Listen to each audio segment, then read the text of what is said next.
무당이 될지도 모르는 팔자에 소름 끼치는 실화괴담. 초봄, 봄 향기가 물씬 풍기던 3월의 어느 날이었어요. 한동안 비어있던 동네의 한 주택에 아이 하나를 둔 부부가 이사를 왔어요. 부부도 참 좋았고 아이도 착한 아이였죠. 동네 분들은 그 부부를 두고 참 좋은 사람들이라며 칭찬도 많이 하셨고요.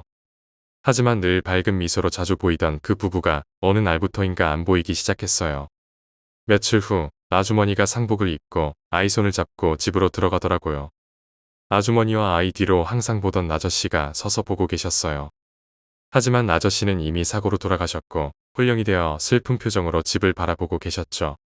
아저씨는 그 집을 떠나지 못하고 하염없이 바라보더니 결국 사라지셨어요.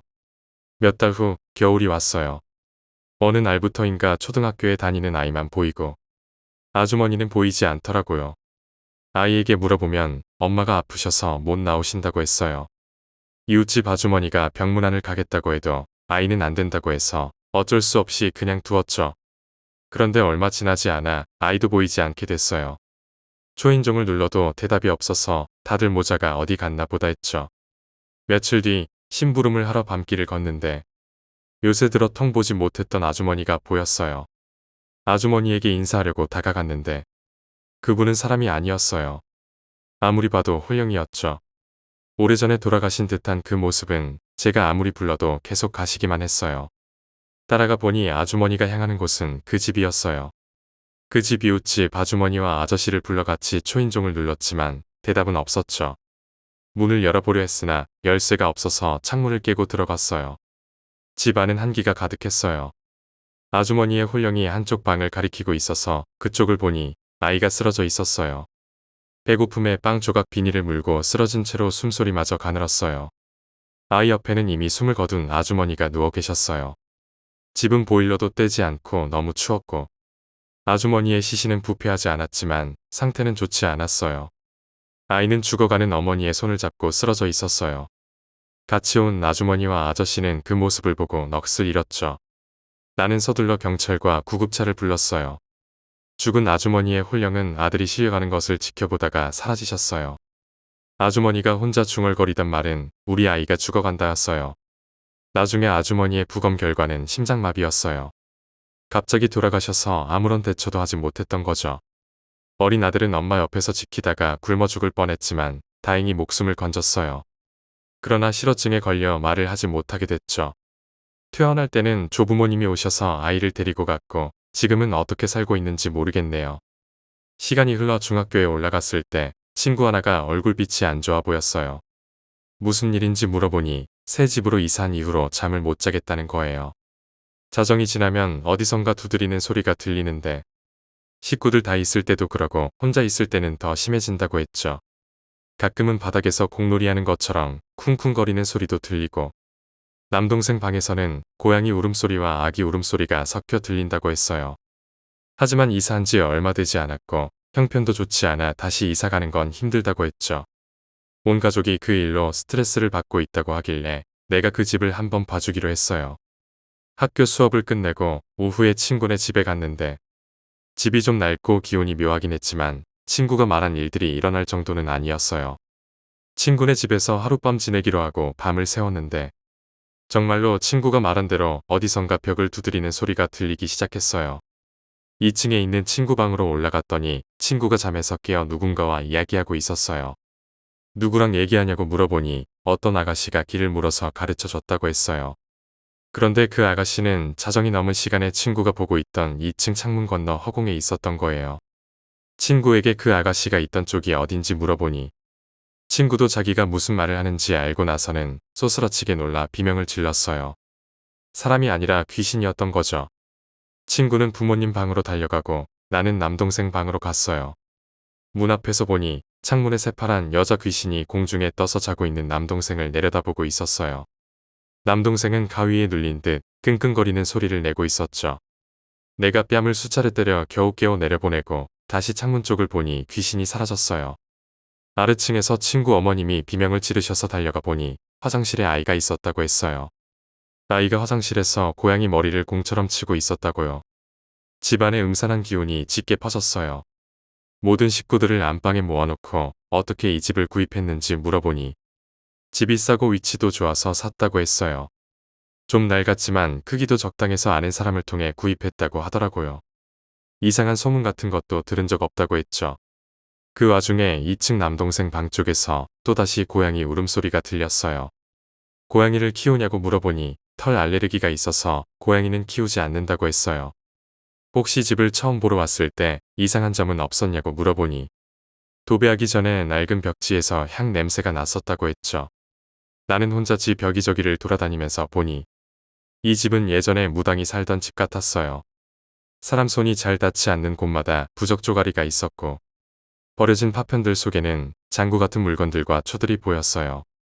2층 남동생 방에 가서 낡은 농장을 열어보니 거기에 고양이 머리를 안고 있는 아이 홀령이 앉아 있었어요. 그 아이 홀령이 날 보더니 씩 웃으며 말했어요. 어린 거다. 너 나 보이지? 저 사람들 나가라고 해. 여기는 우리가 살 곳이야. 인간들이 살 곳이 아니야. 그 말을 남기고 벽장 뒤로 스르르 사라졌어요. 뒤에 있던 여자 귀신도 따라서 사라졌고요. 나는 아래층으로 내려가 친구 가족에게 이 집을 떠나야 한다고 했어요. 이 집에서 더 살면 제 명에 못 산다고요. 결국 짐을 싸서 여관에 머물렀고 다음날 아침에 친구 부모님은 이 집을 소개한 사람에게 따져 물었죠. 그제야 그 사람이 실토했어요. 원래 이 집은 무당 할머니가 살던 집인데 강도에게 살해당한 뒤 빈집으로 놔두기도 뭐해서 팔았다고 했어요. 이 이야기는 다음날 그 집에서 무언가를 찾아내는 것으로 이어졌어요. 그렇게 친구네 가족은 급하게 다른 곳으로 이사 준비를 했고 나는 아저씨를 불러서 망치를 들고 따라오시라고 했어요. 2층에 있는 농이 있던 자리에 가서 농을 치우고 벽을 때려 부수라고 말했죠. 아저씨는 갸우뚱하면서 벽을 부수기 시작했는데 그 안에서 어린아이와 동물로 추정되는 유골이 나왔어요. 간밤에 봤던 그 아이와 고양이의 유골이었어요. 다들 그 자리에서 아연실색했죠. 유골은 수거에 갔지만 원래 그 집에 살던 무당 할머니가 돌아가신 지는 오래됐고 뼈도 오래된 뼈라서 수사는 제자리에 머물렀어요. 그 후 무당 아주머니에게 물어보니 아주 옛날에는 무당들이 신기를 더 얻기 위해 가난한 부모에게 돈을 주고 아이를 사왔다고 해요. 그리고 고양이와 함께 벽에 가둬서 죽여 자기 몸주신으로 만들었다는 거예요. 그런 무당들이 꽤 있었다고 하더군요. 친구네는 그 집을 떠났고 그 집은 결국 흉가로 남았어요. 몇 년이 지나지 않아 그 자리에 도로가 생겼다고 하더라고요. 이 경험담은 장례식과 관련된 얘기도 있어요. 내가 8살 때 어느 날 저녁에 집에 전화벨이 울렸어요. 아버지 친구분이 다른 친구분이 사고로 돌아가셨다고 전했죠. 응급실에 실려갔지만 시술 중에 살아나지 못하고 사망 선고를 받았다고 했어요. 장례식 준비 중이라고 하셨어요. 그날 밤 나는 잠을 자는데 꿈속에서 처음 보는 새 남자가 줄에 묶인 채 저승사자에게 끌려가는 장면을 봤어요. 사자는 그들을 이끌고 어두운 도로를 걸어가다가 불붙은 숲을 향해 갔죠. 남자들은 가기 싫어하며 발버둥 쳤고 그중 한 남자는 밧줄을 풀고 도망쳤어요. 그런데 저승사자는 그 남자를 잡지 않았어요. 그리고 남은 두 남자 중 한 명은 자발적으로 불숲 속으로 걸어 들어갔고 나머지 한 명은 울부짖었죠. 그 순간 나는 꿈에서 깼고 내 방 앞에 저승사자가 서 있는 걸 봤어요. 사자는 한참을 날 바라보더니 사라졌어요. 너무 찝찝하고 불길한 기분이 들었어요. 그래서 돌아가신 분의 화장터에 아버지를 따라가야 한다고 졸랐고 결국 아버지가 데리고 가셨어요. 화장터에서 돌아가신 분의 관을 내리고 다른 관들도 들어가는 걸 봤는데 복도에서 그 저승사자가 서 있는 걸 또 봤어요. 그리고 밧줄에 묶인 남자 홀령이 한 명 빠져나와 자신의 몸을 찾는 듯 여기저기 헤매다가 관이 있는 곳으로 사라졌죠. 그리고 얼마 후 화장터로 돌아가신 분의 관이 나왔어요. 저승사자는 그 관을 보고 다른 사람이 대신 가야겠네라고 하더니 사라졌어요. 나는 관이 화장로로 들어가려는 걸 보고 이 관 안에 산 사람이 있다며 난리를 쳤어요. 주변 어른들은 내가 무슨 소리를 하느냐며 뭐라 했지만 아버지가 한 번의 말을 들어보자고 설득해 관을 열어보았어요. 그 안에 있던 분은 가늘게 숨을 쉬고 있었어요. 그 사람은 꿈에서 불 속에 들어가기 싫다고 발버둥 치던 홀령과 똑같은 얼굴이었어요. 그분은 곧 병원으로 실려가서 회생하셨고 모두가 기절할 뻔했죠. 그 후 그분은 병원에서 치료를 받으셨고 놀랍게도 살아나셨죠. 하지만 밤에 그분을 태워주겠다며 다가왔던 친구분은 꿈에서 밧줄을 끊고 도망갔던 남자 홀령과 같았어요. 차에 타지 않았지만 그날 밤 그 친구분과 운전하던 분은 차가 커브에서 추락해 사망했다는 소식을 들었죠. 차 안에는 내가 꿈에서 본 저승사자가 함께 타고 있었다는 게 너무 소름 끼쳤어요. 그때 이후로 신병이 생겨서 12살 때 한동안 몸이 좋지 않았어요. 그래서 시골에 내려가 지내게 됐죠. 그곳은 완전한 오지는 아니었지만 가구 수가 많지 않은 마을이었어요. 주변에는 산이 겹겹이 둘러싸여 있었고 그 산을 넘으면 두 갈래 길이 있었어요. 왼쪽 길은 다른 마을로 이어지는 지름길이었고 오른쪽 길은 사물 캐러 다니는 사람들이 가끔 이용하는 외딴 길이었죠. 몸이 아플 때면 산의 전기를 받으려고 혼자서 산을 돌아다녔는데 동네 어르신들은 오른쪽 길로는 낮에도 가지 말라고 하셨어요. 풀이 우거져 있고 날씨와 상관없이 자주 안개가 끼는 지역이라서 낮에도 음산했거든요. 그 길을 따라가면 옛날 건물 잔해가 남아있는 흉가가 있는데 흉가 체험을 하러 온 사람들이 여러 번 다치기도 했던 사고 다발 지역이었죠. 어느 날 산을 오르다가 언덕을 넘고 갈림길에 도착했는데 낮은데도 오른쪽 길은 어둡고 한기가 느껴졌어요.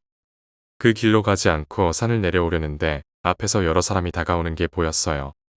가까이서 보니 그들은 다리 없이 상체만 붕 떠 있었어요. 조선시대 아가씨들이 시집갈 때 타는 가마를 남자 귀신 넷이서 메고 오고 있었죠.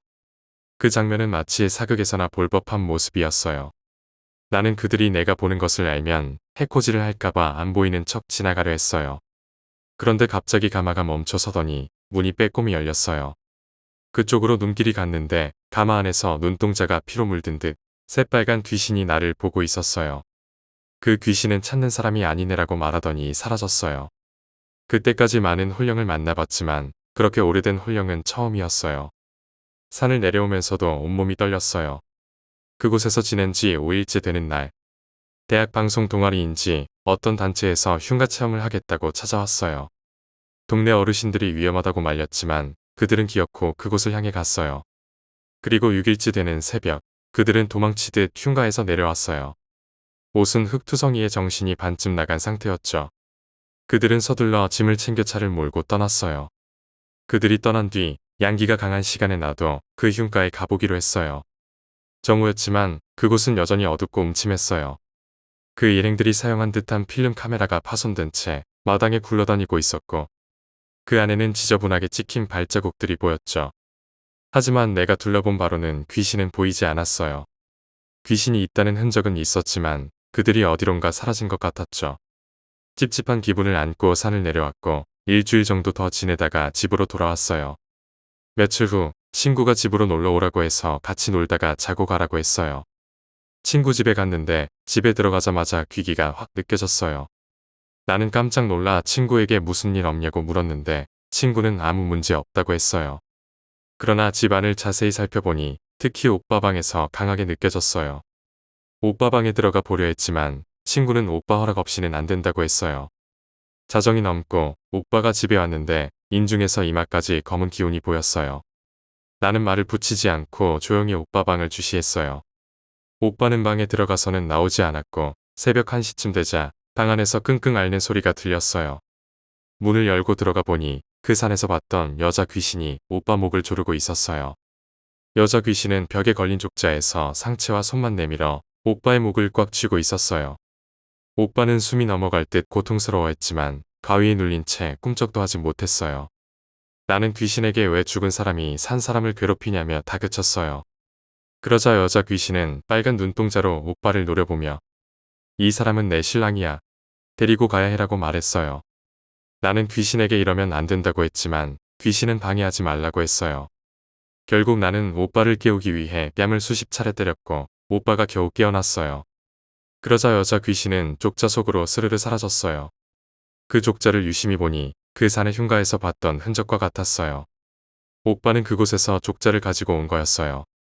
다음 날 족자를 태워버리기 위해 제사를 올리고 불에 태웠어요. 그 후로는 아무 일도 일어나지 않았어요. 하지만 몇 달 후 여름방학이 시작되고 며칠 안 되어 친구에게서 다급한 전화가 걸려왔어요. 친구는 울면서 오빠가 또 이상하다고 했어요. 나는 택시를 타고 친구네 집으로 달려갔어요. 택시를 타고 친구네 집에 도착하니 문 밖에서 친구와 친구 어머님이 기다리고 계셨어요. 우리는 함께 집 안으로 들어갔는데 들어가자마자 오빠 방에서 강렬한 귀기가 느껴졌어요. 예전보다 더 음산한 기운이 방 안을 가득 채우고 있었죠. 먼저 자초지종을 들어보니 석 달 전부터 오빠가 이상하게 행동하기 시작했대요. 낮에는 멀쩡한데 해가 지면 방으로 들어가서 날이 밝을 때까지 문을 잠그고 나오지 않았다는 거예요. 가족들이 아무리 문을 두드려도 반응이 없었고 아침이 되면 멀쩡하게 방에서 나왔죠. 그리고 그저께 밤 친구 아버지가 무슨 일이 있나 싶어서 오빠 방 창가로 가봤대요. 창문이 살짝 열려 있어서 안을 들여다봤는데 그 순간 아버님이 그대로 기절하셨대요. 나중에 응급실에서 깨어난 아버님에게 물어보니 그때 오빠가 책상에 앉아 있었고 오빠 맞은편 큰 거울 속에서 빨간 눈동자의 긴 머리 여자가 오빠 얼굴을 쓰다듬고 있었다고 해요. 그 여자는 가자 그곳으로라고 속삭였대요. 아버님이 너무 놀라 눈을 비비고 다시 봤을 때 오빠는 긴 머리 가발을 쓰고 뭔가를 쓰다듬고 있었고 오빠가 아버님을 보고 창문을 통해 노려보고 있었다고 해요. 게다가 오빠 방에는 그런 큰 거울이 없다는 사실도 그때 깨달았죠. 다음 날 아침 오빠는 아무 일 없었다는 듯이 평소처럼 행동했어요. 아버님이 아무리 그 이야기를 해도 오빠는 오히려 이상한 사람 취급을 했죠. 자초지종을 들은 뒤 우리는 오빠 방으로 들어갔어요. 그런데 오빠는 보이지 않았고 방 안에는 짙은 안개 같은 기운이 자욱했어요. 나는 그 방에 확실히 무언가가 있음을 느꼈고 방을 샅샅이 뒤졌죠. 그러다 열쇠로 잠긴 서랍을 발견했어요. 서랍을 열어보니 그 안에는 옛날 여인들이 썼을 법한 거울이 있었어요. 이 거울이 바로 오빠가 그 흉가에서 가져온 물건이었어요. 나는 그 거울을 자세히 들여다보았어요. 그러자 여자가 거울 속에서 희죽희죽 웃으며 빨간 눈동자로 나를 노려보고 있었죠. 가자, 가자, 신랑아. 그렇게 말하며 그녀는 스멀스멀 거울 속으로 사라졌어요. 오빠가 어디에 있는지 가족들은 전혀 모르고 있었고 친구도 당황한 상태였죠. 나는 오빠의 친구들에게 전화를 돌렸어요. 그중 몇몇 친구들이 오빠와 함께 그 흉가에 갔던 이야기를 들려주었어요. 그때 오빠가 혼자 안으로 들어가서 족자와 이 거울을 찾아서 들고 나왔는데 뒤를 따라오는 여자 귀신을 보고 모두 혼비백산에 도망쳤다고 했어요. 그 여자 귀신은 긴 생머리를 늘어뜨린 채 전통 혼례복을 입고 오빠를 따라 나왔다는 거예요. 나는 이 이야기를 듣고 오빠가 그 흉가로 다시 갔을 가능성이 높다고 생각했어요. 그러나 나 혼자서는 그곳에 갈 수 없었기 때문에 무당 아주머니에게 연락을 했어요.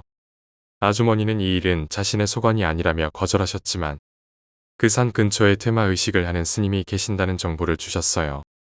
그래서 친구 가족들과 함께 그 산으로 향했죠.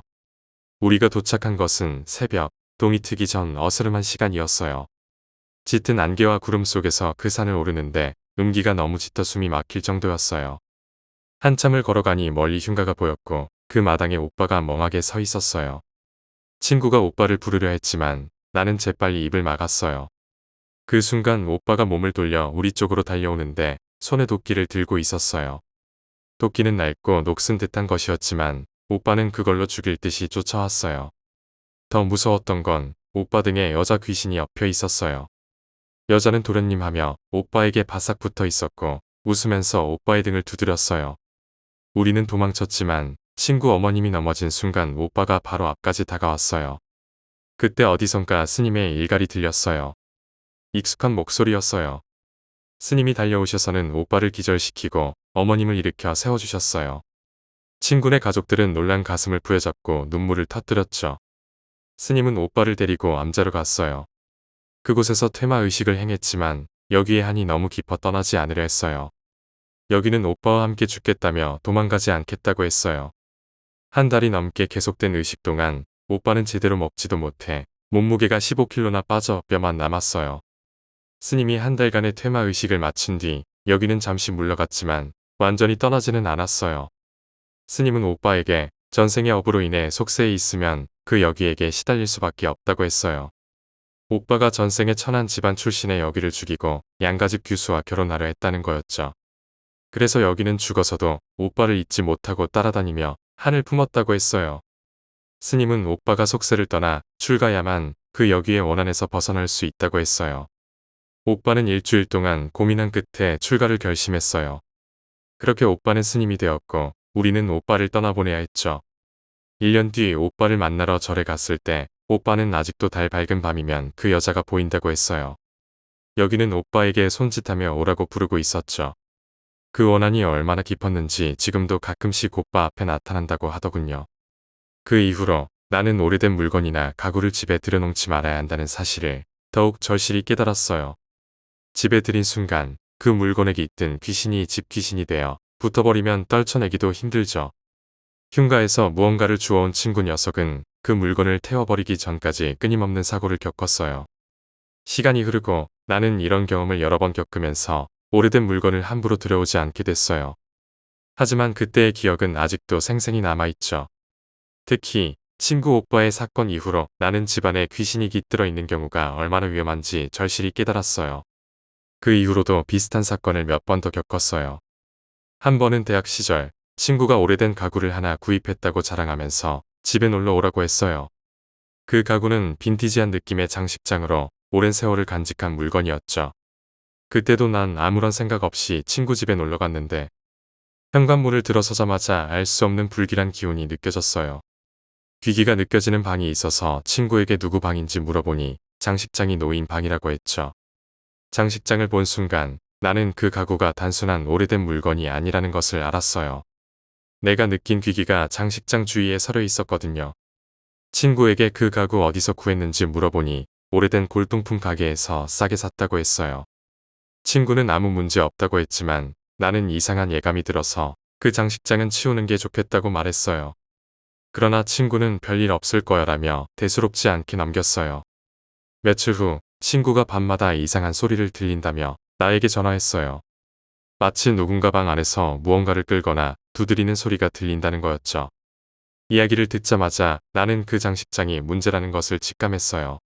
그래서 친구에게 장식장을 치우라고 설득했죠. 하지만 친구는 그 가구가 너무 마음에 들어서 설마 귀신이 깃들었겠느냐며 믿지 않았어요.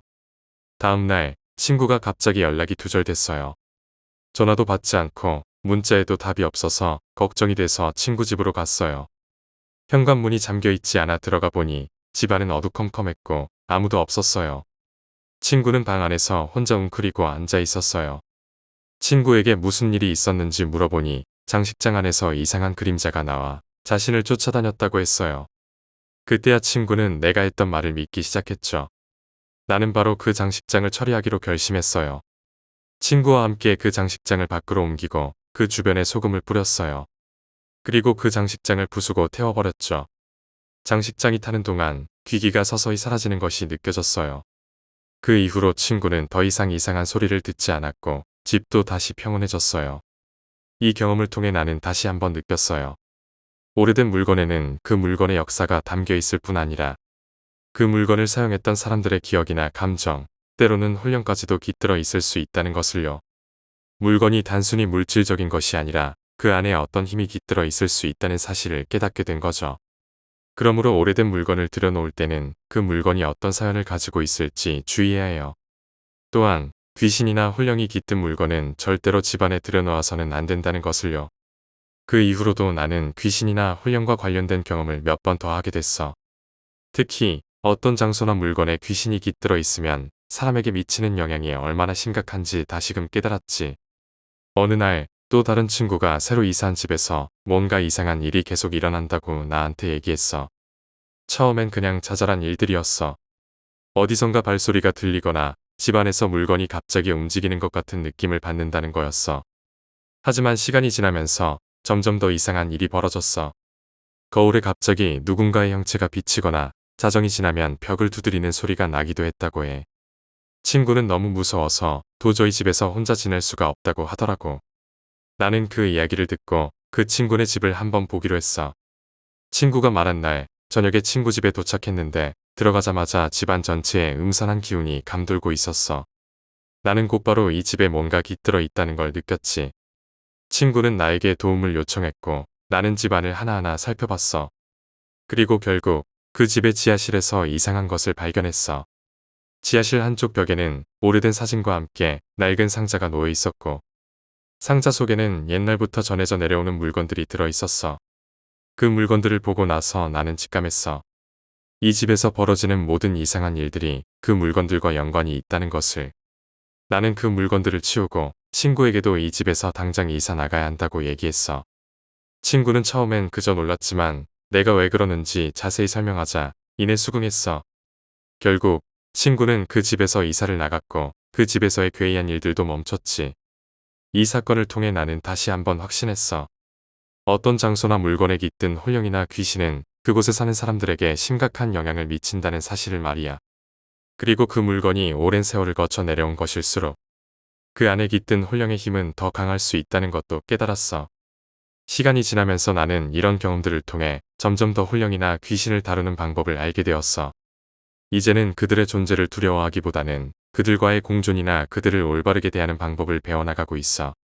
귀신이나 혼령이 깃든 물건이나 장소를 만났을 때는 무조건 두려워하거나 피하기보다는 그들이 왜 그곳에 머물고 있는지, 무엇을 원하는지 파악하는 것이 중요하다는 걸 알게 되었어. 그 이후로 나는 여러 사람에게 도움을 주기도 했어. 어떤 사람들은 자신이 알지 못한 채로 혼령이나 귀신이 깃든 물건을 집 안에 두고 살아가고 있었고, 그로 인해 끊임없는 불운을 겪었지. 그럴 때마다 나는 그 물건들을 정리하거나 그들이 필요한 조치를 취할 수 있도록 도와줬어. 그러면서 나는 점점 더 많은 사람들에게 귀신이나 혼령의 존재를 알리고 그들에 대한 두려움을 줄이는 데 도움이 되었지. 그리고 나는 언제나 신중해야 한다는 사실을 깨달았어. 왜냐하면 귀신이나 혼령은 보이지 않는다고 해서 없는 것이 아니니까. 그들은 항상 우리가 알지 못하는 곳에서 우리를 지켜보고 있을지도 몰라. 그것이 오래된 물건이든 특정 장소이든 그들이 남긴 흔적이 있는 곳이라면 말이야.